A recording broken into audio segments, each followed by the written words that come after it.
పూర్వాభాద్ర నక్షత్రం వాళ్ళు ఎవరిని ఆరాధించడం మంచిది అనేటువంటి విషయాలు మనం ఇప్పుడు ఈ వీడియోలో తెలుసుకుందాం.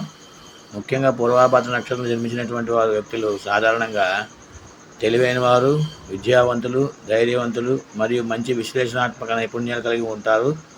వీరు సమాజానికి సేవ చేయాలనే తపన కలిగి ఉంటారు మరియు ఆధ్యాత్మిక విషయాలపై ఆసక్తి చూపుతారు. అయితే వీరికి కొన్నిసార్లు కోపం ఎక్కువగా రావచ్చు మరియు తొందరపాటు నిర్ణయాలు తీసుకునే అవకాశం ఉంది.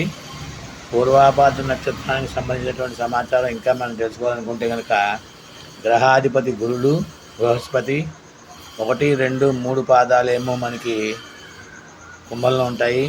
4వ పాదం వచ్చి మీనంలో ఉంటుంది.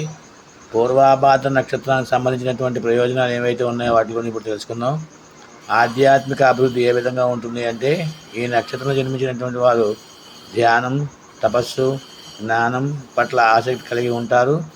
అలాగే బుద్ధి, వివేకం ఏ విధంగా ఉంటుంది వీరికి అంటే కనుక వారిలో ఉన్న లోతైన ఆలోచన శక్తి ద్వారా సమస్యలకు పరిష్కారాలు కనిపెట్టగలుగుతారు.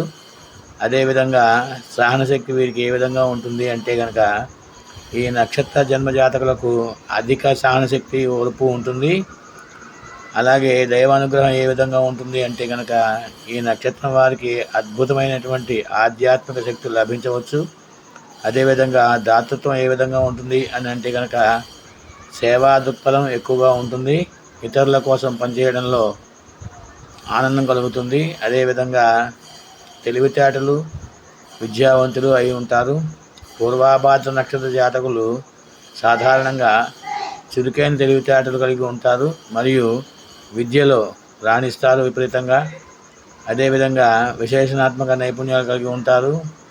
వీరు సమస్యలను విశ్లేషించడంలో మరియు పరిష్కరించడంలో కూడా మంచి నైపుణ్యం కలిగి ఉంటారు. ఉద్యోగాల్లో విజయం సాధిస్తారు. అలాగే వీరికి ఉపాధ్యాయ వృత్తి కానీ, వైద్య వృత్తి కానీ, న్యాయవాది వృత్తి కానీ, సలహాదారుడుగా కానీ, రచయిత వంటి వృత్తులు అనుకూలంగా ఉంటాయి.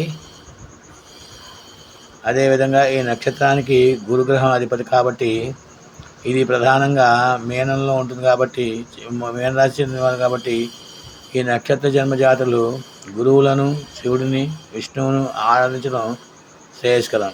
ఇదండి ఈ వీడియో. కనుక మీకు నచ్చినట్లయితే షేర్ చేయండి, సబ్స్క్రైబ్ చేయడం మాత్రం మర్చిపోవద్దు, మీ ఫ్రెండ్స్కి పంపించండి. అలాగే మరి యొక్క వీడియోలో మరి యొక్క టాపిక్తో కలుద్దాం. శుభం భూయార్.